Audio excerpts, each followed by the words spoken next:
Halo, selamat datang di Sapa Indonesia Malam, saudara. 22 orang jadi korban tewas kebakaran gedung Teradrone di Kemayoran, Jakarta Pusat. Pemerintah Provinsi DKI Jakarta menyayangkan karena gedung ini tidak memenuhi standar keselamatan.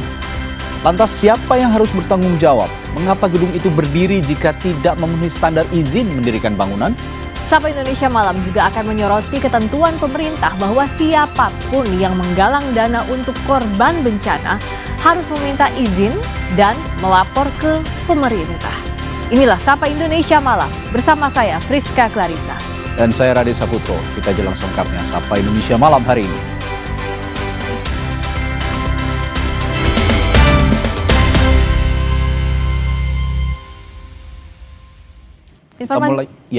Kita mulai dari Polres Metro Jakarta Pusat yang masih menyelidiki penyebab kebakaran di kantor Teradrone Kemayoran, Jakarta Pusat. Selain memeriksa saksi, polisi kembali melakukan olah TKP untuk mencari bukti tambahan.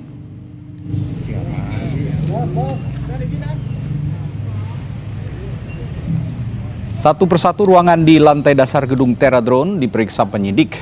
Dari pemeriksaan itu, polisi membawa sejumlah barang bukti. Sejauh ini polisi telah memeriksa 6 karyawan yang selamat dari kebakaran. Penyidik juga memeriksa pihak manajemen gedung untuk mengetahui apakah ada unsur pelanggaran hukum dalam peristiwa kebakaran ini.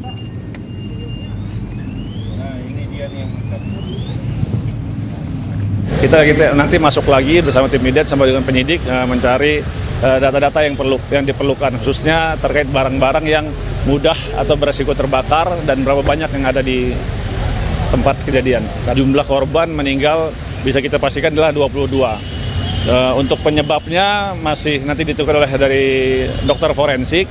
Namun dari tempat kejadian perkara memang tidak ada korban yang terbakar tubuhnya.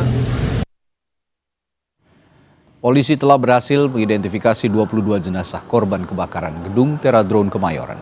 Kepala Rumah Sakit Polri, Brigjen Prima Heru bilang, 12 jenazah terakhir berhasil teridentifikasi melalui kecocokan sidik jari, gigi, catatan medis, dan properti yang dikenakan.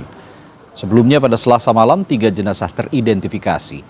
Lalu Rabu pagi ada 7 jenazah lagi yang teridentifikasi. Dengan demikian seluruh jenazah korban kebakaran gedung Teradrone telah berhasil diidentifikasi.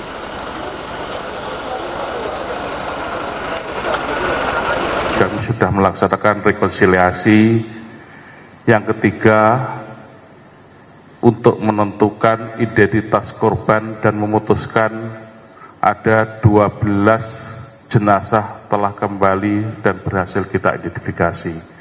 Di tahap 1 kemarin malam ada 3, tahap 2 tadi pagi ada 7, dan untuk sore ini ada 12, totalnya 22. Izin kemana? Segera luncurkan unit, masih banyak orang terjebak di atas gudang. Penyebab kebakaran gedung Teradrone di kawasan Kemayoran, Jakarta Pusat masih diselidiki polisi. Termasuk apakah ada unsur kelalaian yang mengarah pada jerat pidana. Saksi mata bercerita, kebakaran dipicu dari baterai drone yang terbakar hingga menimbulkan ledakan. Pihak keamanan gedung menyebut banyak korban terjebak di lantai atas karena tak ada akses pintu darurat untuk keluar.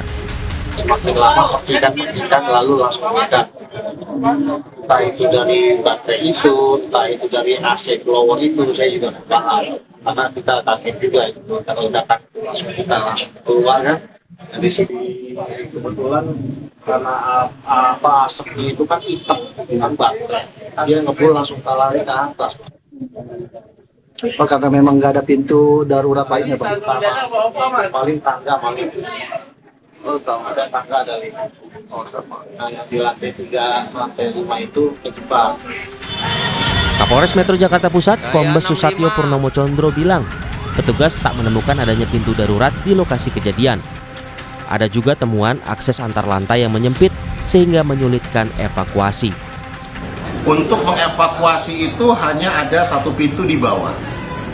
Termasuk yang kita lihat banyak karyawan yang mengevakuasi dari rantai rooftop lantai 7 menggunakan tangga, sehingga memang tidak ada pintu darurat lainnya, serta tangga yang menuju ke sampai dengan lantai 6 dan rooftop itu pada lantai 3 menuju ke 4 itu memang saat evakuasi kemarin menurut keterangan para petugas damkar memang agak sempit karena terdapat beberapa barang yang diletakkan di sekitar tangga. Sementara pakar manajemen konstruksi Manlian Simanjuntak menduga kegagalan sistem proteksi terhadap kebakaran memicu timbulnya banyak korban jiwa dalam peristiwa kemarin, termasuk kemampuan manusia dalam mendeteksi bahaya dan penyelamatan diri. Sistem proteksi pasif, apa itu? Yang melekat pada bangunan gedung itu sendiri, Mai. Artinya sistem struktur bangunan gedung itu mampu, kemudian arah program ruang untuk melakukan evakuasi. Nah, di sini kita lihat begitu banyak korban, apakah dia mampu untuk mengenal area evakuasi. Sesuai standar yang ada, kemampuan manusia dalam kondisi darurat, maksimum 30 meter menuju area evakuasi. Nah, ini juga menjadi potensi kegagalan sistem proteksi pasif itu sendiri. Yang ketiga adalah human systemnya. Memang manusianya tidak mengenal di mana area untuk evakuasi. Sedikitnya 22 orang tewas saat kebakaran melanda gedung Teradron Selasa kemarin. Korban tak dapat menyelamatkan diri karena satu-satunya pintu keluar tertutup asap tebal. Tim Liputan Kompas TV. Banjir bandang yang melanda Aceh, Sumatera Utara, dan Sumatera Barat meninggalkan luka yang menyayat tak hanya bagi masyarakat di wilayah yang terdampak. Di tengah tumpukan kayu yang terhanyut hingga permukiman warga, seekor gajah ditemukan mati tak bernyawa.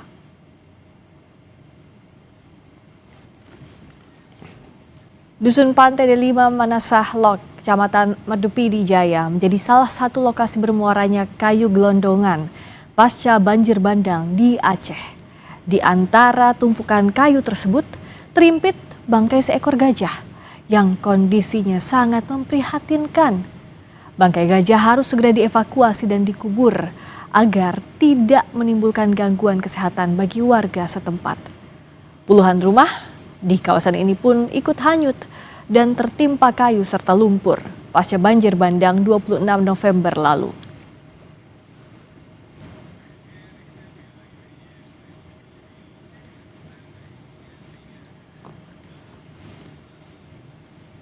Saudara, aliran Sungai Meredu di Pidijaya lumpuh total setelah tertimbun lumpur dan kayu sepanjang 1 km. Akibat penyumbatan ini, aliran air yang seharusnya mengalir di aliran sungai terpaksa mengalir ke permukiman warga.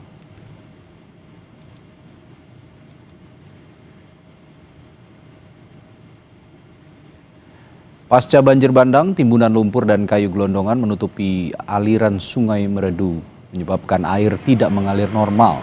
Sebanyak 10 desa terdampak akibat lumpuhnya aliran air di Sungai Meredu.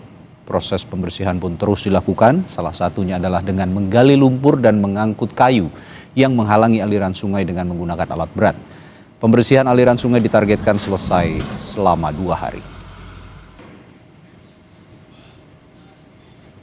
Saat ini ada sungai kita yang tertimbun sepanjang 1 km. Sungai ini tidak bisa mengalir air lagi sehingga melebar ke kiri kanan, ke Kampung Merah 2 dan Kampung Merdu, yaitu Dayakrut, Blangcut, Pantai Berne, Masah Mancang, Nasah lainnya, dan Masaluk berimbas ke inilah sedang kita gali. Ada beberapa ekskavator, mudah-mudahan dalam 2-3 hari ini bisa selesai dan airnya bisa mengalir terus ke sungai. Bareskrim Polri telah menaikkan temuan kayu gelondongan dalam peristiwa banjir di Tapanuli Selatan, Sumatera Utara ke tahap penyidikan. Polisi melakukan olah TKP di 2 daerah aliran sungai, yakni Desa Garoga dan Angoli, dengan dugaan temuan 110 bukaan lahan baru. Penyelidikan berlangsung di daerah aliran sungai di 2 desa tersebut dan menemukan 10 sampel jenis pohon yang tersangkut di jembatan. Dari 110 pembukaan lahan yang diperoleh melalui citra satelit, polisi baru mencapai 4 lokasi pembukaan lahan baru.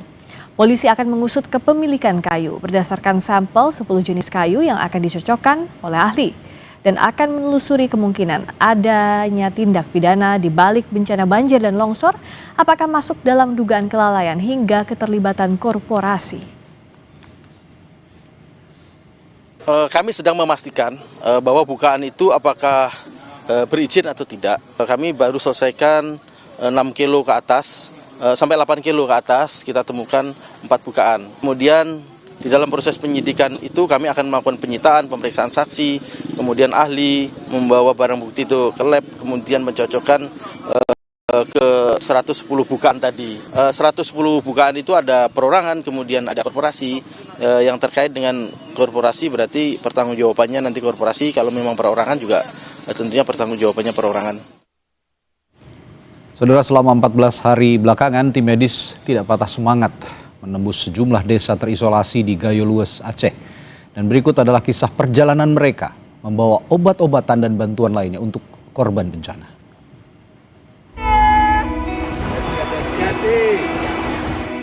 Medan terjal dan curam akibat banjir dan longsor bukan halangan bagi sejumlah tenaga medis ini. Selama 14 hari belakangan, tim medis terus menembus wilayah terisolasi, seperti ke Desa Tetumpun, Kecamatan Putri Betung, Gayo Lues, Aceh.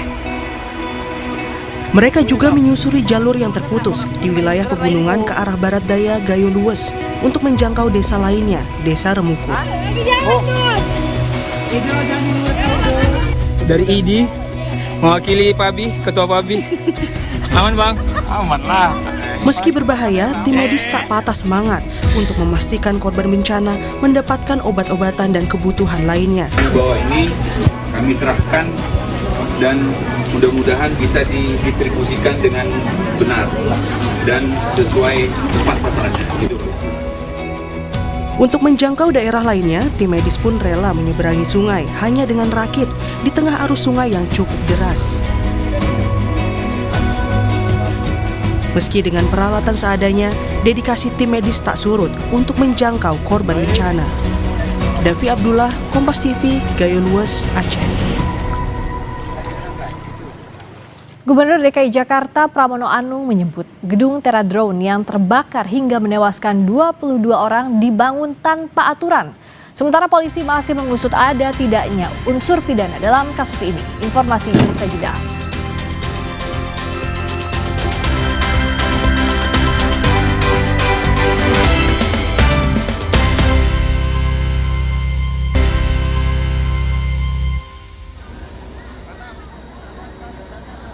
Kebakaran gedung Teradrone banyak memakan korban jiwa. Gubernur Jakarta Pramono Anung menyebut banyaknya korban meninggal karena bangunan tersebut tidak memenuhi aturan dasar keselamatan. Pramono memastikan Pemprov Jakarta akan melakukan pengecekan ulang terhadap seluruh gedung di Jakarta, terutama gedung tumbuh. Ini problem utamanya adalah kalau semuanya mentaati aturan pasti nggak terjadi. Ini kan pasti dibangun tanpa aturan yang kalau saya lihat struktur dan sebagainya, pasti mereka melanggar aturan. Gitu. Karena apa? Tangganya kecil banget, dan itulah menyebabkan beberapa orang yang nggak bisa turun ke bawah. Jadi saya udah meminta, dan dalam minggu-minggu ini kita akan segera mengecek kembali semua gedung yang ada. Karena memang yang seringkali jadi problem itu bukan gedung-gedung yang, mohon maaf, yang tinggi-tinggi yang memang aturan dan syarat administrasinya lengkap, tetapi gedung-gedung yang tumbuh. Nah, gedung kemarin itu gedung yang tumbuh, kiri kanannya gedung lama, tumbuh satu-satunya gedung itu, sehingga pasti secara kelengkapan persyaratannya tidak terpenuhi. Sementara polisi masih menyelidiki ada tidaknya tindak pidana atau unsur kelalaian yang mengakibatkan 20 lebih korban jiwa dalam kasus kebakaran gedung Teradrone. Polisi telah memeriksa 6 saksi dan akan memeriksa 2 saksi dari manajemen gedung. Melaksanakan pemeriksaan terhadap 6 orang dari karyawan, baik itu dari bagian gudang, aplikasi dan sebagainya. Ada 2 orang saksi kunci lagi yang akan kami periksa, termasuk dari pihak manajemen. Tentunya kami berharap bahwa pemeriksaan ini bisa membuat terang, dan kami masih melaksanakan penyelidikan untuk menemukan apakah ada pidana atau karena kelalaiannya yang menyebabkan korban begitu banyak. Tentunya Gedung Teradrone di Cempaka Baru, Kemayoran, Jakarta Pusat terbakar Selasa kemarin. 22 orang tewas dalam kejadian ini. Tim Liputan, Kompas TV.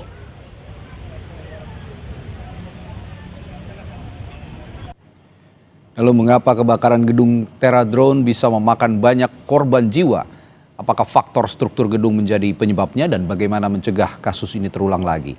Kita bahas bersama analis infrastruktur dan tata kota Yayat Supriyatna serta staf khusus Gubernur Jakarta bidang pembangunan dan tata kota Nirwono Yoga. Selamat malam Bapak-bapak. Selamat malam Mas. Ya. Iya. Saya ke Pak Yayat dulu deh ya. Pak Yayat, gimana bisa ya timbul banyak korban? Karena faktor kondisi atau struktur gedungkah yang memang salah dibangun sejak awal Pak Yayat, kalau Pak Yayat melihatnya? Ya, ini menarik. Tadi kita dengar bahwa bangunan ini adalah struktur bangunan tumbuh ya. Artinya kiri kanan dengan bangunan sekitarnya tidak sama. Nah, ini yang menjadi catatan penting adalah dalam konteks bangunan yang ditambahkan tinggi lantainya, persyaratan-persyaratan aspek tentang keselamatan itu dipenuhi atau tidak. Kalau mengacu kepada PP nomor 16 tahun 2001 tentang persoalan bangunan gedung, itu setiap bangunan harus memiliki sertifikat layak fungsi. Artinya fungsi bangunan dan fungsi keselamatan itu harus dijalankan. Ini catatan penting loh buat Jakarta. Dari Dinas Pemadam Kebakaran ya, yang terkait audit bangunan-bangunan yang sudah diperiksa terkait keselamatan bangunan gedung di Jakarta, itu ada 2.609 gedung bertingkat.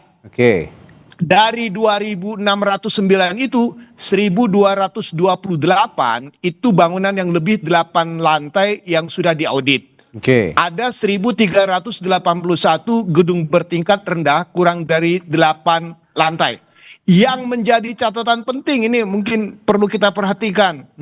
Ada 694 gedung. 694 gedung belum memenuhi standar proteksi kebakaran. Apa aja gedungnya?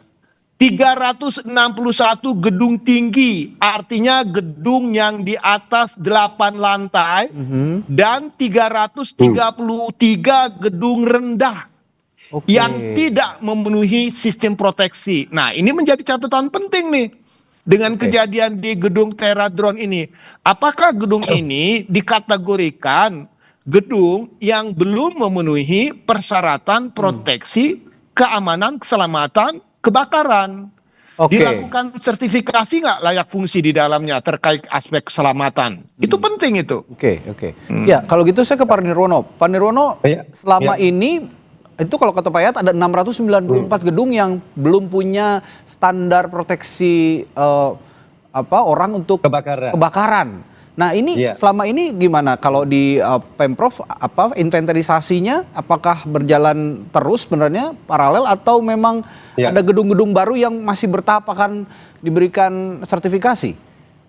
Ya, jadi sampai dengan tadi siang ya kami melakukan koordinasi dan audit ya secara keseluruhan data-data yang ada. Nah, saya mencatat ada 3 yang sedang disiapkan sesuai arahan Pak Gubernur ya. Yang pertama, saat ini Dinas Citata yang membawai bangunan gedung sedang melakukan audit bangunan yang disebutkan Pak Yayat terkait bangunan gedung terutama 8 lantai ke atas ya.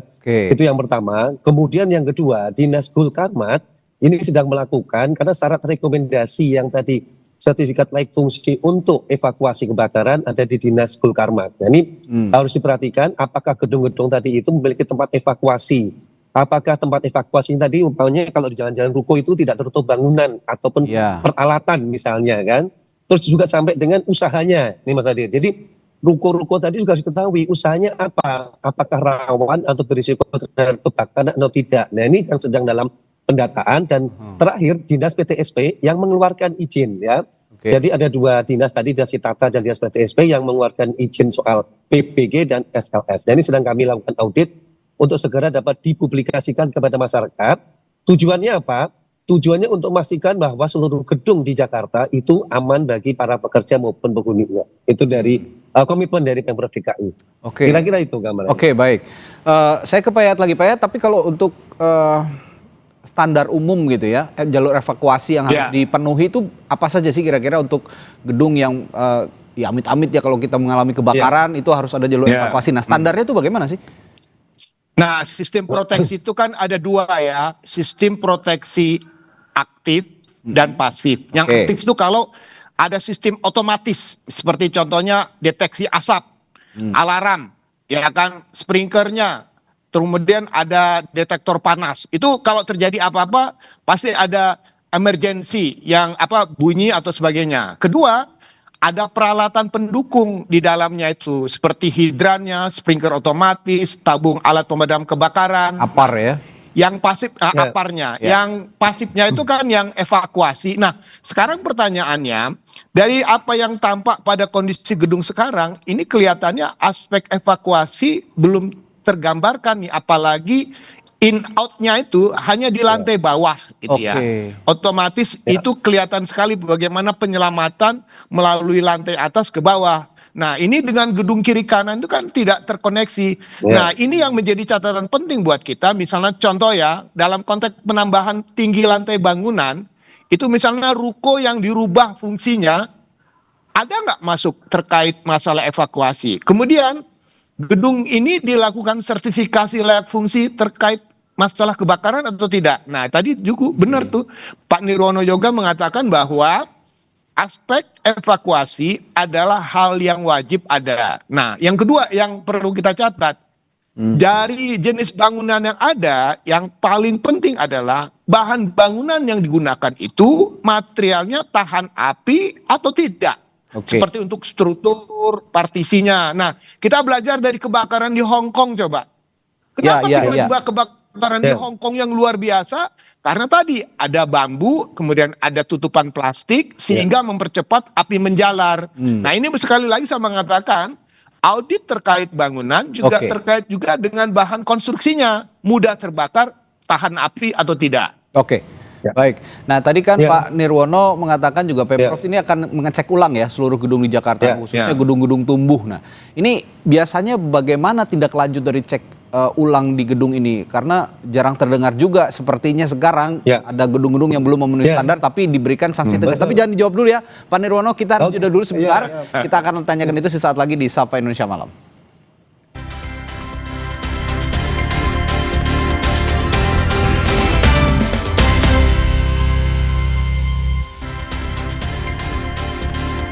Ya, kami lanjutkan perbincangan untuk mencari penyebab terjadinya kebakaran maut di Gedung Teradron yang memakan 22 korban jiwa.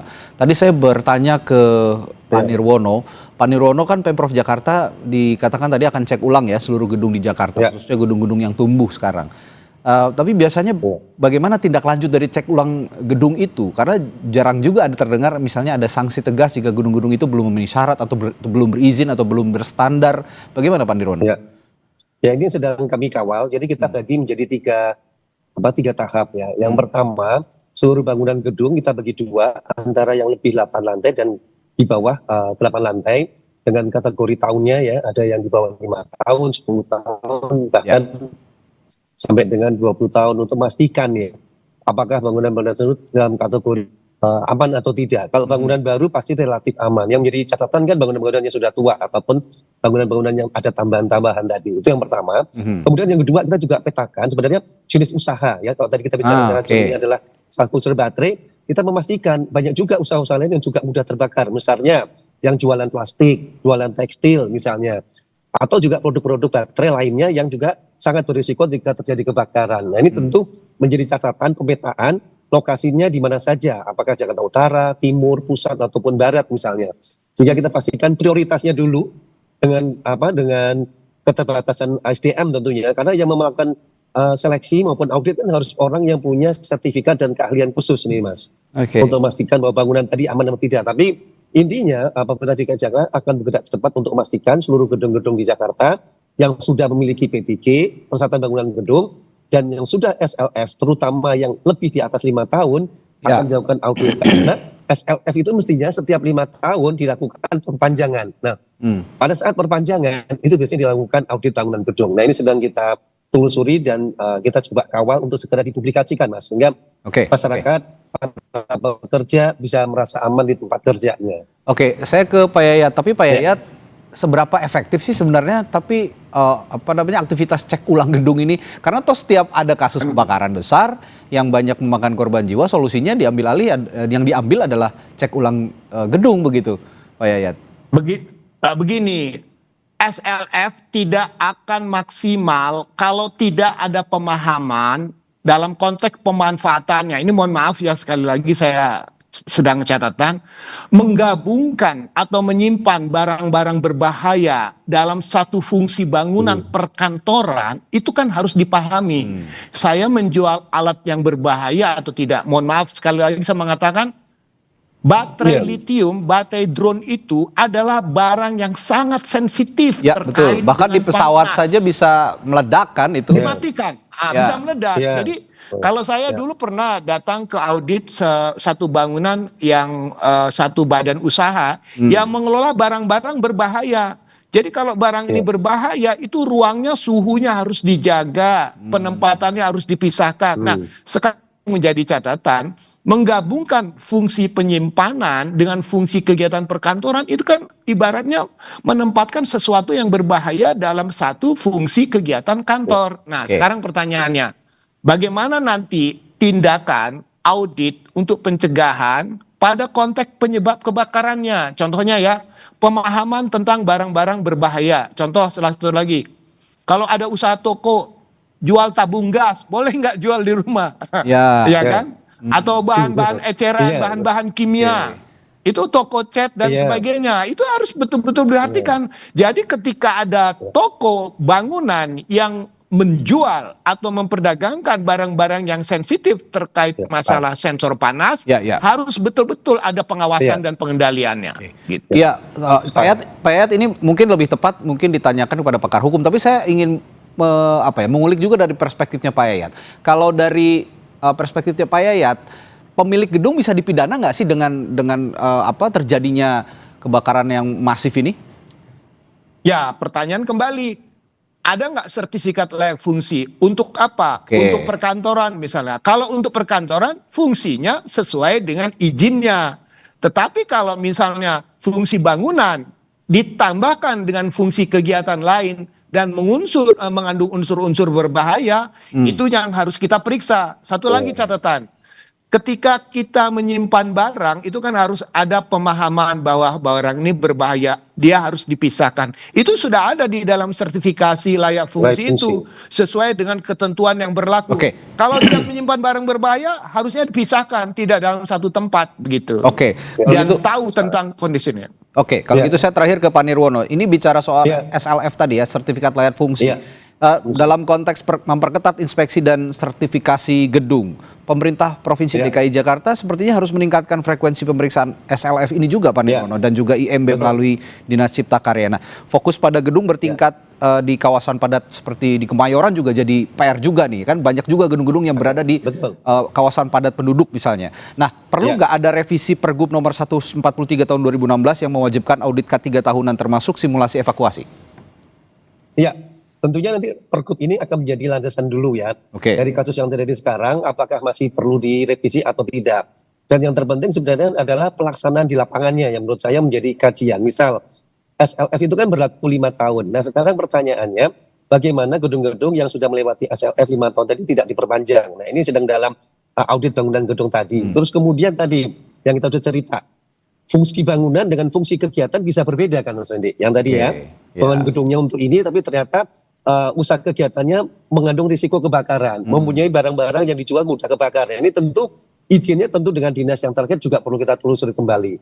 Pada dasarnya komitmen dari Pemprov DKI adalah memberikan jaminan keamanan bangunan gedung kepada para pekerja yang di Jakarta. Nah kita berharap nanti dalam waktu dekat kami bisa mempublikasikan bangunan-bangunan gedung mana saja yang tanda petik ya, yang perlu menjadi perhatian bagi masyarakat Jakarta. Kira-kira itu. Baik. Banyak juga sepertinya PR-nya Pemprov DKI beserta Pak Nirwono ini ya. Apalagi kalau kata Pak Yayat ada 600 lebih ya Pak Yayat ya gedung yang belum betul. Ini yang harus disisir satu-satu. Betul. Baik, semoga tapi tidak terjadi lagi hal seperti ini karena sangat-sangat memilukan. Ada 22 korban loh yang meninggal dalam peristiwa kebakaran itu termasuk korban yang sangat banyak dalam peristiwa kebakaran. Terima kasih pengamat infrastruktur tata kota Yaya Supriyatna dan staf khusus Gubernur Jakarta bidang pembangunan dan tata kota Nirwono Yoga telah bergabung bersama kami di Sapa Indonesia Malam hari ini. Terima kasih, sampai jumpa lagi saat malam. Selamat malam. Saudara, setelah jeda kami hadirkan informasi lainnya. Menteri Sosial Saifullah Yusuf mengingatkan penggalangan dana untuk korban bencana di Sumatera harus mengajukan izin ke pemerintah. Informasinya sesaat lagi.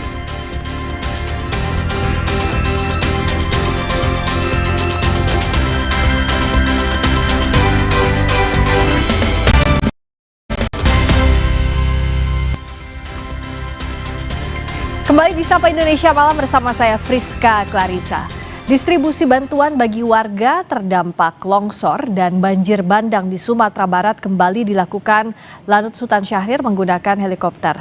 Upaya ini ditempuh karena akses darat ke sejumlah wilayah masih terputus akibat material longsor dan lumpur.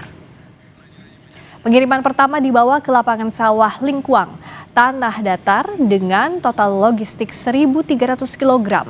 Bantuan berupa kebutuhan pokok, makanan siap saji, air mineral, perlengkapan bayi, dan obat-obatan. Selanjutnya, bantuan didistribusikan ke lapangan Jorong Masang, Kabupaten Agam. Helikopter membawa 1.500 kg bantuan yang langsung diterima perwakilan posko bencana setempat.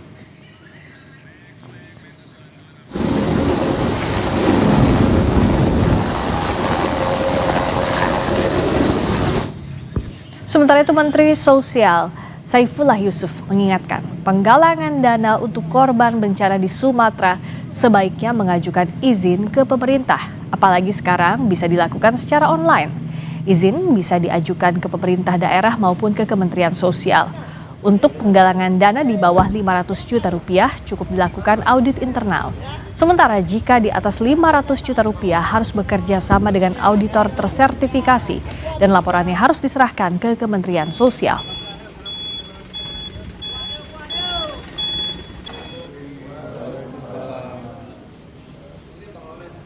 Pada dasarnya siapapun boleh mengumpulkan donasi, ya, siapapun, perorangan maupun lembaga. Tetapi sebaiknya kalau menurut ketentuan itu izin dulu, ya, izinnya bisa dari kabupaten, kota, atau juga dari Kementerian Sosial. Kalau tingkat nasional, ya, ngambilnya dari berbagai provinsi, tentu izinnya harus lewat dari Kementerian Sosial. Sangat mudah izinnya, ya, tentu nggak perlu rumit. Yang paling penting nanti kalau sudah mendapatkan sumbangan itu dilaporkan. Kalau misalnya 500 juta ke bawah itu cukup audit intern.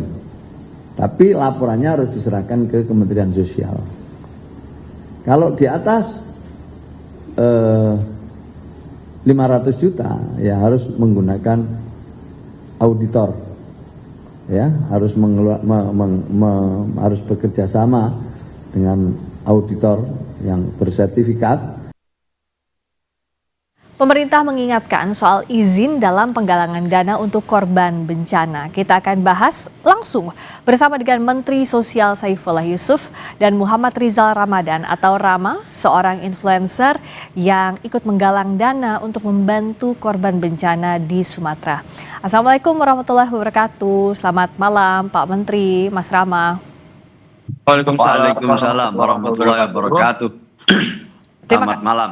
Selamat malam dengan Friska di sini. Terima kasih banyak sudah hadir. Saya ke Rama dulu. Rama, boleh diceritakan waktu menggalang dana untuk bencana Sumatera itu dengan siapa saja yang tergabung, Rama? Lalu juga bagaimana mekanismenya?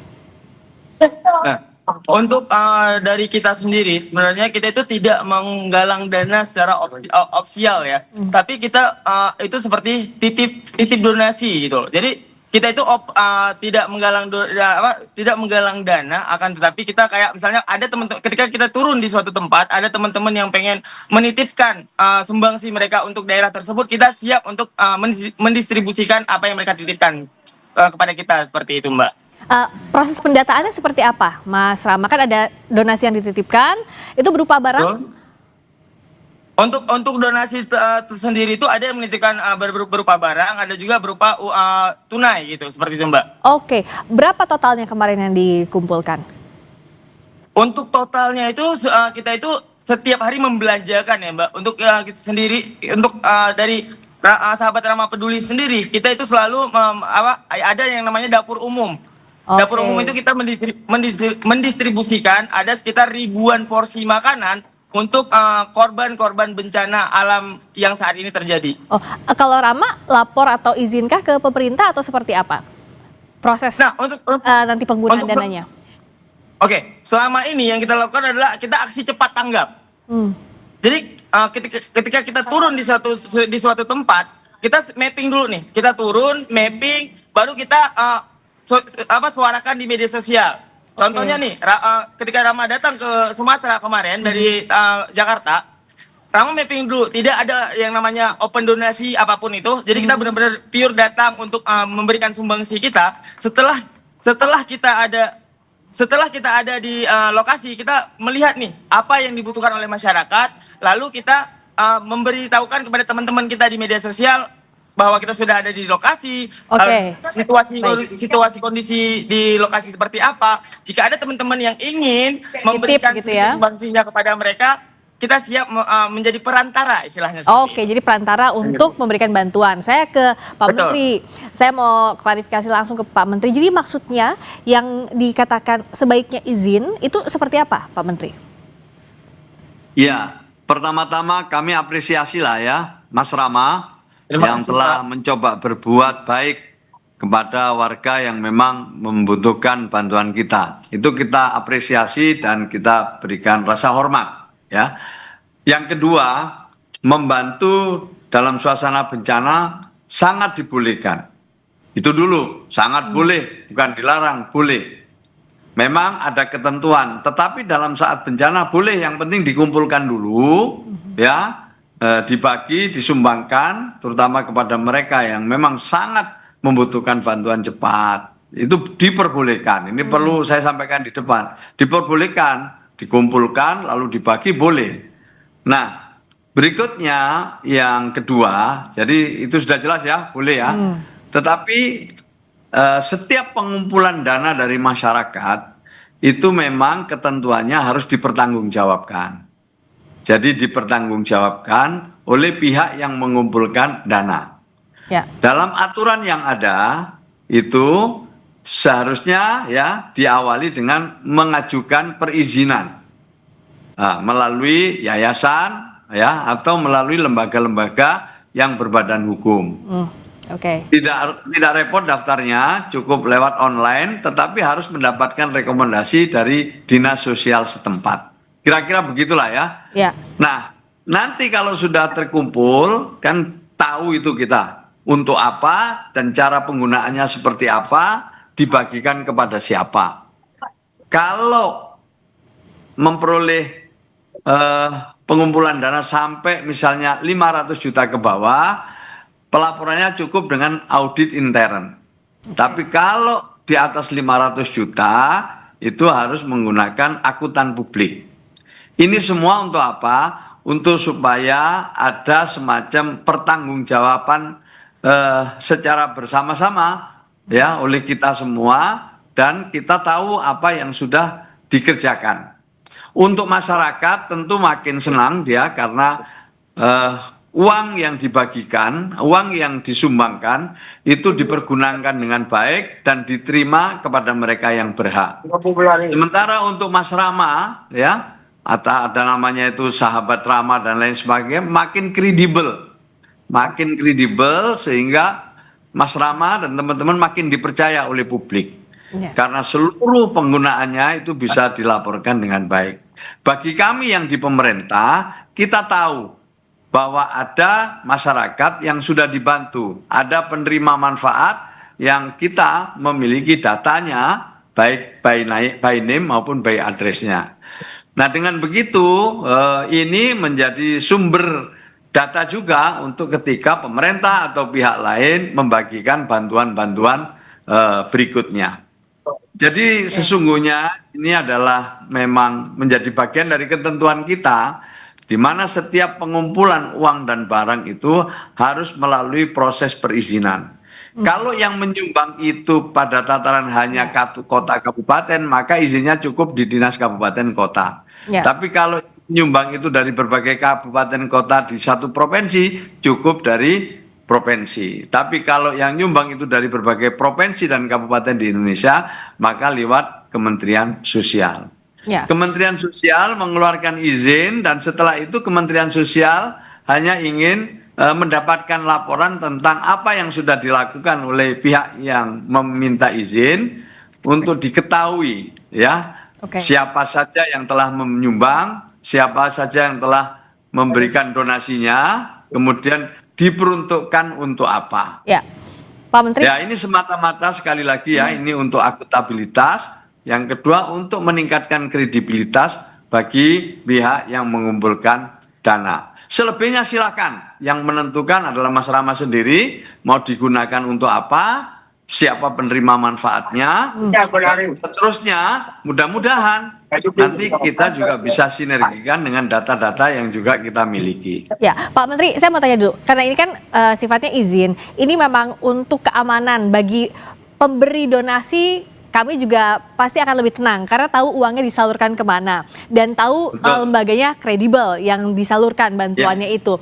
Nah, tapi jikalau misalnya ada pengumpul donasi jumlahnya besar dan tidak ada izin khusus, belum melakukan izin khusus, apa yang bisa dilakukan pemerintah? Adakah konsekuensi secara hukumnya, Pak Menteri? Memang dalam ketentuan kita itu ada ada ketentuannya, Undang-Undang Nomor 9 tahun 61 itu ada ketentuannya. Jadi setiap pengumpul uang dan barang itu harus meminta izin, dan nanti kalau tidak mengajukan izin, tidak memiliki izin, itu bisa kena denda dan kurungan 3 bulan. Jadi ada konsekuensi hukumnya ya kalau dari undang-undang. Nah, saya mau minta tanggapannya Mas Rama, tapi usai jeda. Sekali lagi saya perjelas ya, Mas Rama, saya perjelas dulu. Saya perjelas dulu bahwa saya perjelas dulu ya, Mbak Friska bahwa untuk bantuan bencana izinnya diperbolehkan untuk menyusul beserta laporan-laporannya. Seperti dilakukan oleh Mas Rama ini tidak masalah, karena ini dalam rangka kedaruratan. Jadi ada pengecualian dalam kondisi kedaruratan. Saya akan tanyakan ini ke Mas Rama, tapi sesaat lagi di Sapa Indonesia Malam. Kami sudah kembali.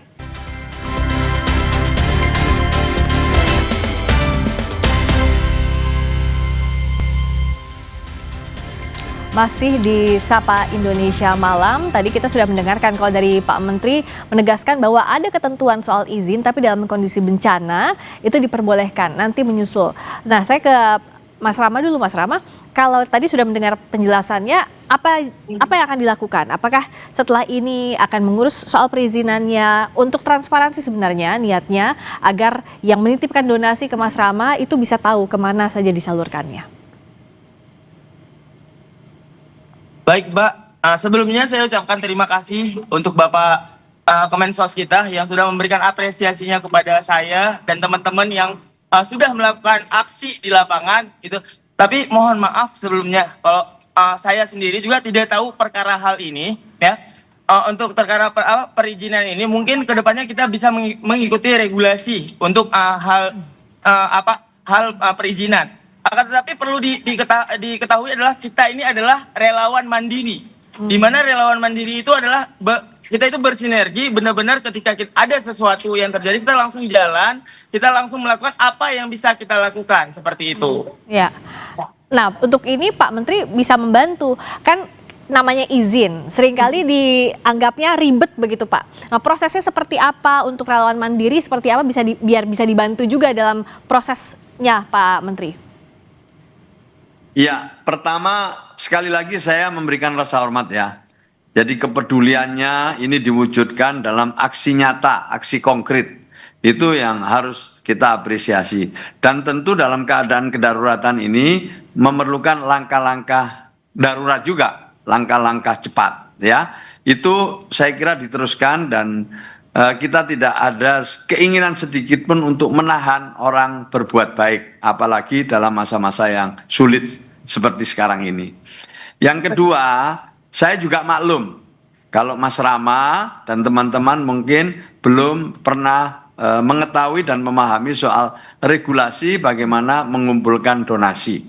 Tidak hanya Mas Rama, banyak sekali masyarakat yang belum paham. Jujur saja, saya mengerti juga setelah saya jadi menteri. Jadi jujur aja, sebelumnya saya juga tidak mengerti. Tetapi ini adalah menjadi kepentingan bersama kita.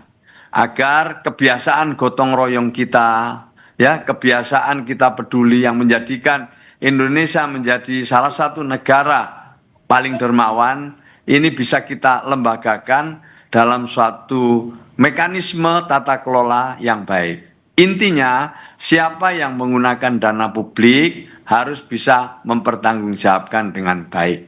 Itu intinya. Ya. Jadi kami ini menggunakan dana APBN, ya harus kami pergunakan dengan baik. Kami juga menyalurkan, tapi apa yang kami salurkan harus kami pertanggungjawabkan. Nah, Mas Rama, diteruskan itu nanti setelah pulang dari sana bisa menyusun langkah-langkah tindak lanjutnya.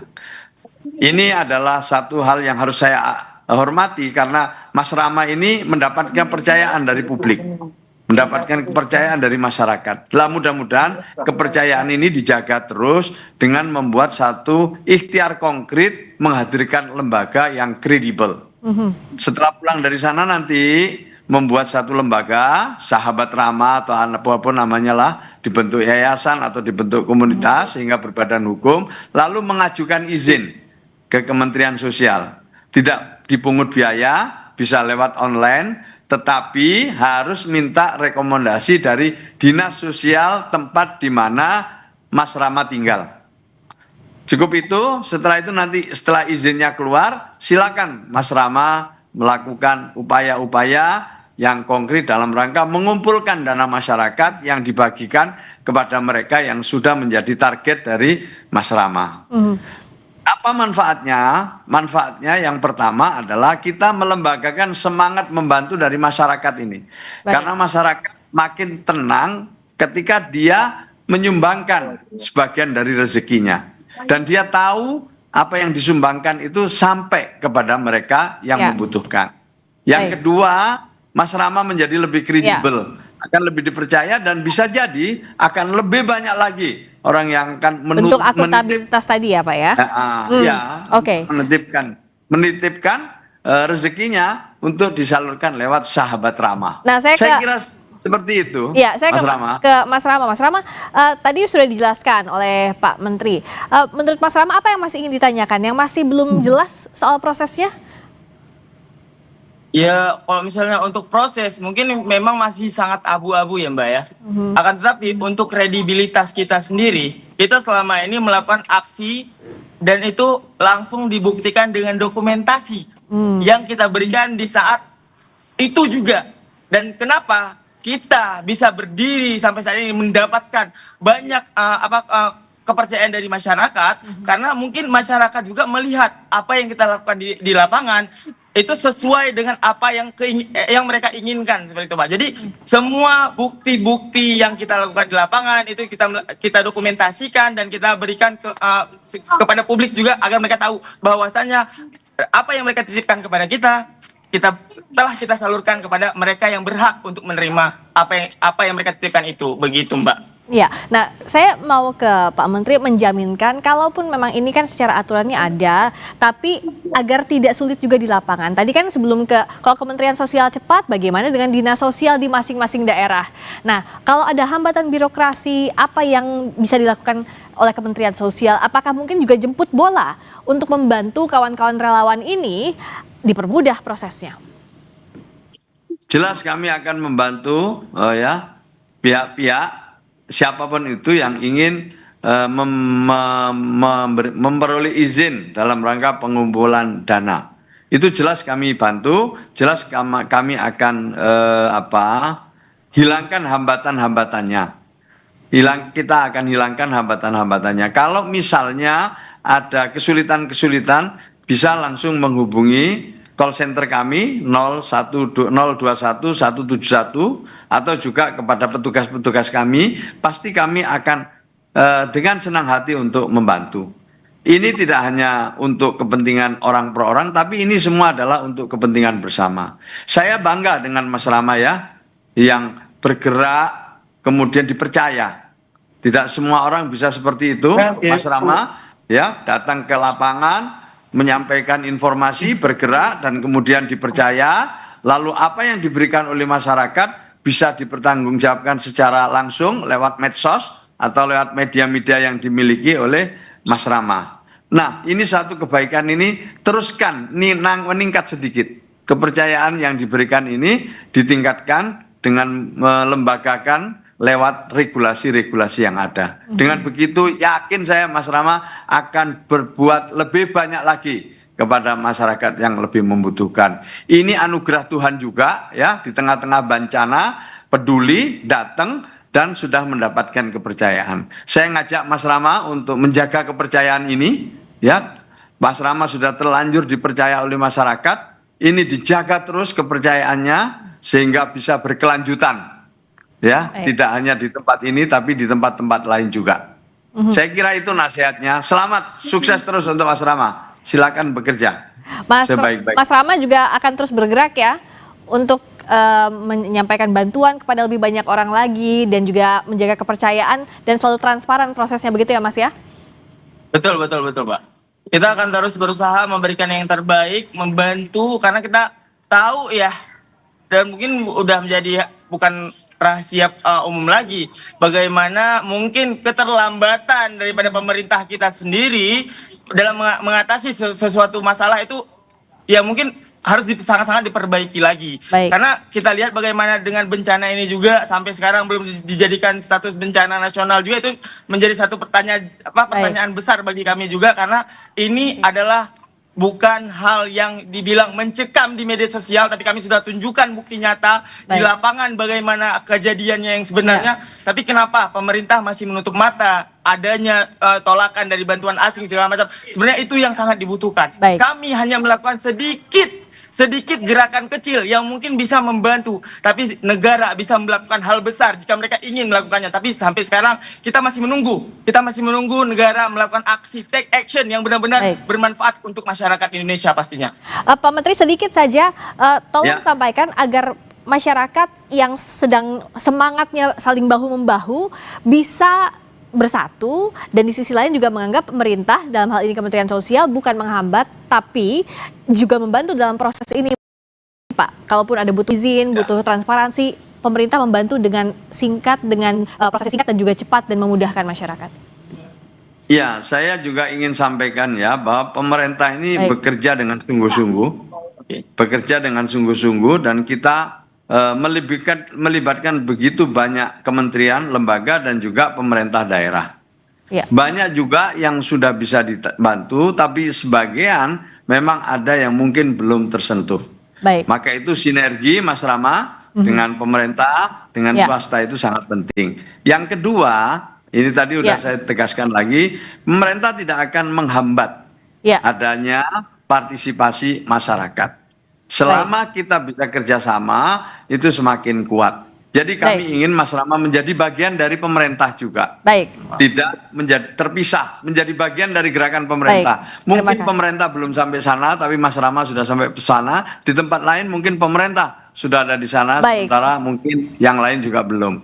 Tapi insya Allah sampai Aceh Utara tetap menjadi perhatian dari pemerintah. Selamat bekerja Mas Rama. Terima kasih Pak Menteri, Menteri Sosial Saifullah Yusuf. Terima kasih Muhammad Rizal Ramadan Rama, seorang influencer yang juga ikut menggalang dana untuk membantu korban bencana di Sumatera. Selamat malam. Wassalamualaikum warahmatullahi wabarakatuh. Terima kasih banyak. Waalaikumsalam warahmatullahi wabarakatuh. Berikutnya saudara, kami akan kembali lagi dengan sorotan lainnya, masih di Sapa Indonesia Malam.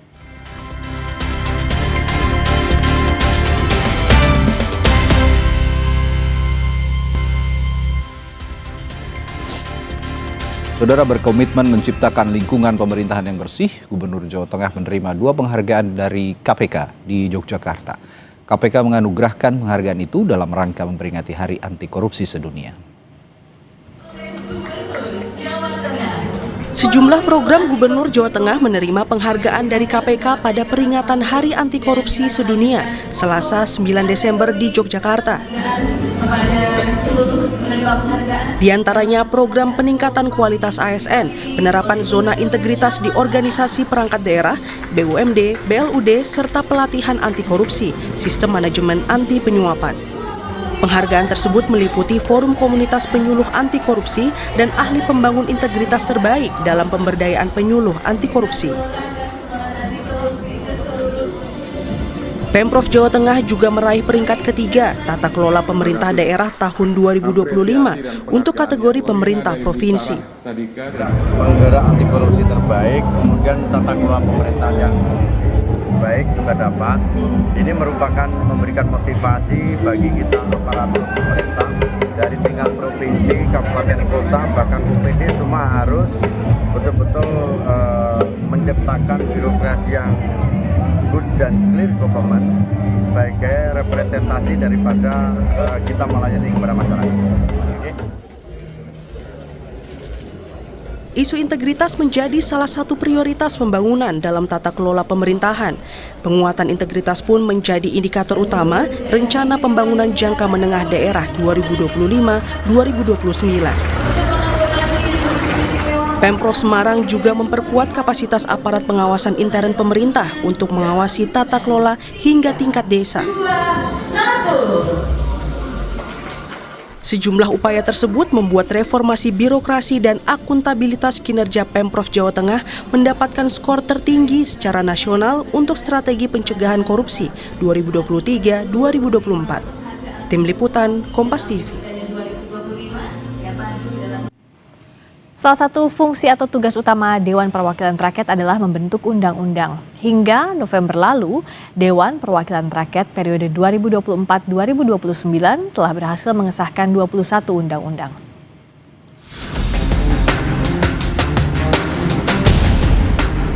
Berdasarkan Undang-Undang Dasar 1945, salah satu fungsi utama DPR RI adalah fungsi legislasi atau membentuk undang-undang.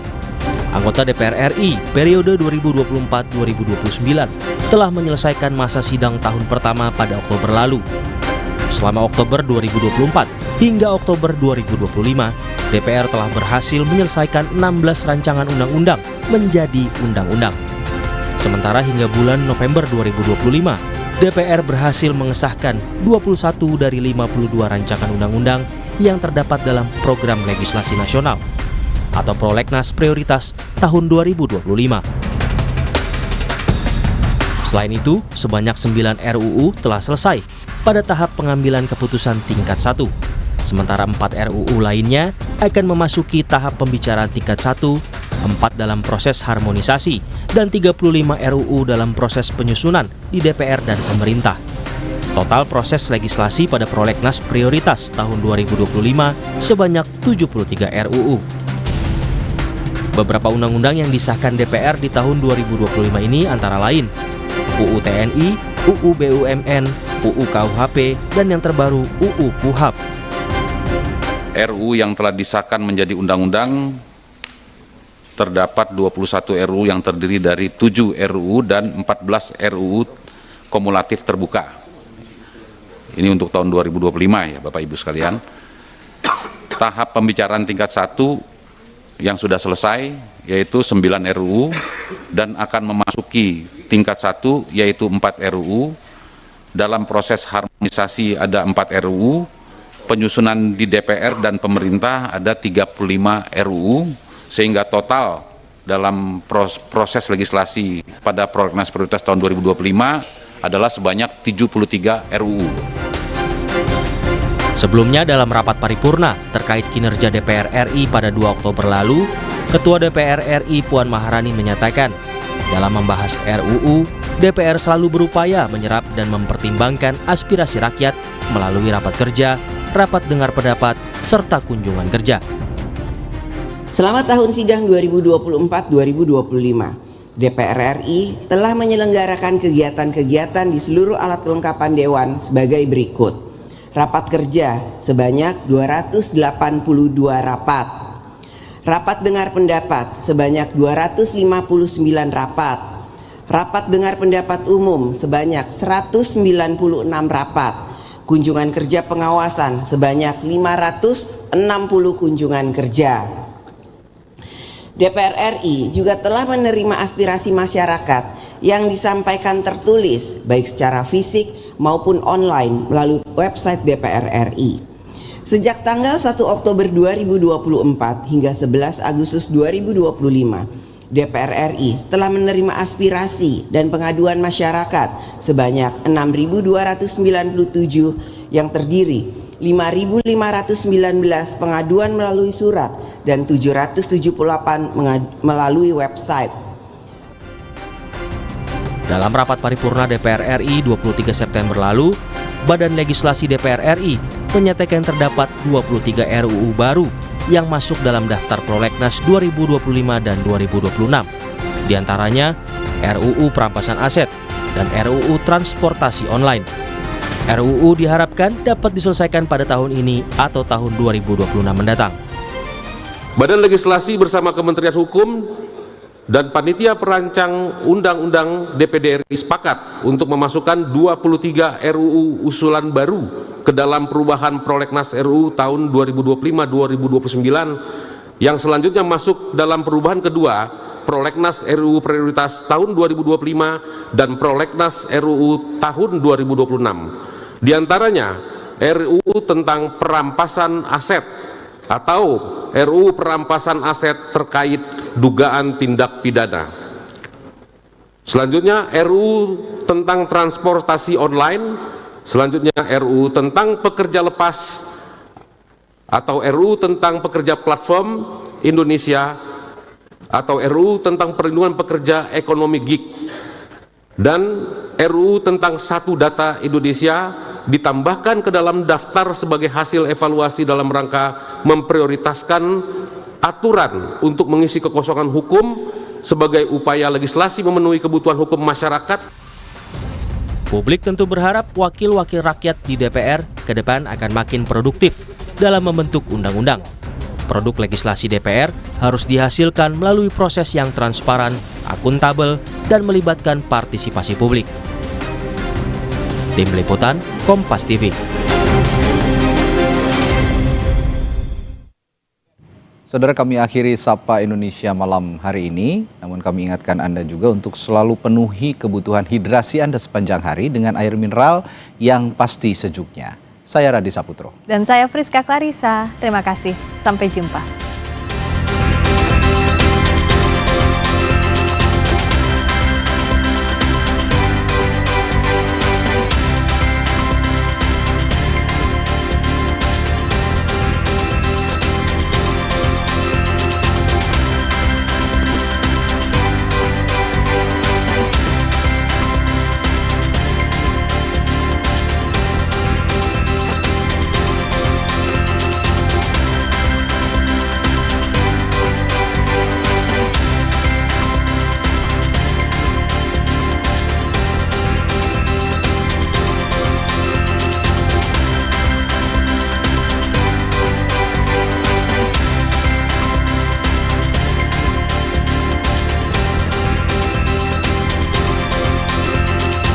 Terima kasih Anda telah menyaksikan Sapa Indonesia Malam, didukung oleh